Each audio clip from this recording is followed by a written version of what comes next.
Hey, quick video for you to explain why I am selling some of my Canon gear to buy Sony. So recently, Sony has launched a new camera and it's called the ZVE 10, and it is a inexpensive APS-C style camera. Now I have one of those. It's a Canon SL2. But here's the thing. The Canon SL2 is as good as the image looked, as good as it has done for me, is missing a lot of features that you can now get with Sony standard. And it's starting to get a little upsetting. So I made a jump. I decided to gather up some of my gear, specifically my APS-C Canon gear, and sell it. So I sold an SL2, Canon SL2. I sold an EFS 10-18. I sold an EFS 24mm, and I also sold an EFS zoom lens. Sold them online. I sold one through Facebook Marketplace, and I tried to sell the rest of them through that, but did not do very good. So I didn't get great value. I finally just decided to box them up and sell them to KEH, which did not get a ton of money, but got some, which is better than nothing. And I pre-ordered the ZVE 10. So I'm going to go through the reasons on why I decided to get this Sony camera versus the Canon that I already have. Point one, it shoots in 4K. The SL2 does not have 4K. The ZVE 10 has 4K. Reason number two, no record limit. The SL2 has a 30-minute record limit where the ZVE 10 can record as long as you have battery and as long as you have a big enough SD card. Reason number three, 120 frames per second and 1080. The SL2 does not have 120 frames per second. I have an EOS R, and it does, but it's at 720p.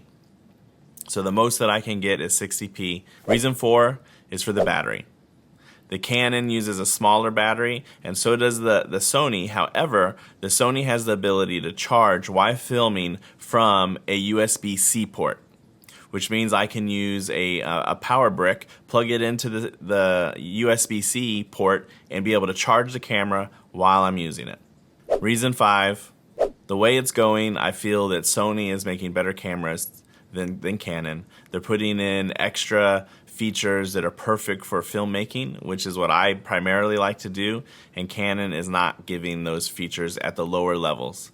I'm not a professional. I'm more like a prosumer, I would say, and I can't afford the super expensive cinema cameras that you have to get for Canon to get no record limit, to get 4K, 120, and all these things like that. So I'm just leaning towards Sony.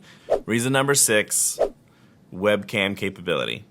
Canon did come out with an app that you can use and use the Canon cameras as a webcam. However, the ZVE 10 has the ability to just put it into like webcam mode and plug it in, and then boom, it's recognized as a webcam. You don't need special software or anything, which means I can use it on any computer, a friend's computer, or whatever, and be able to use it as a webcam.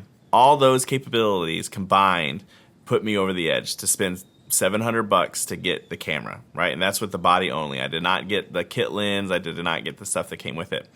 What I did decide to go for my first lens was a wide angle lens, and that's primarily because of the webcam capability.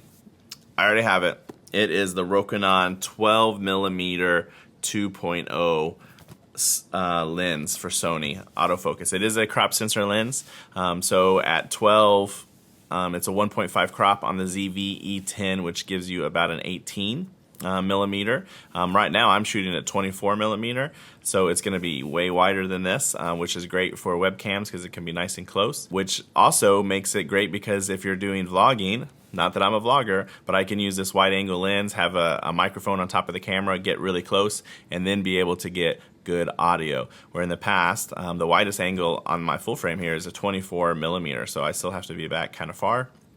People do get intimidated having a camera super close to their face, but they're just going to have to deal with it, and that is such a great point.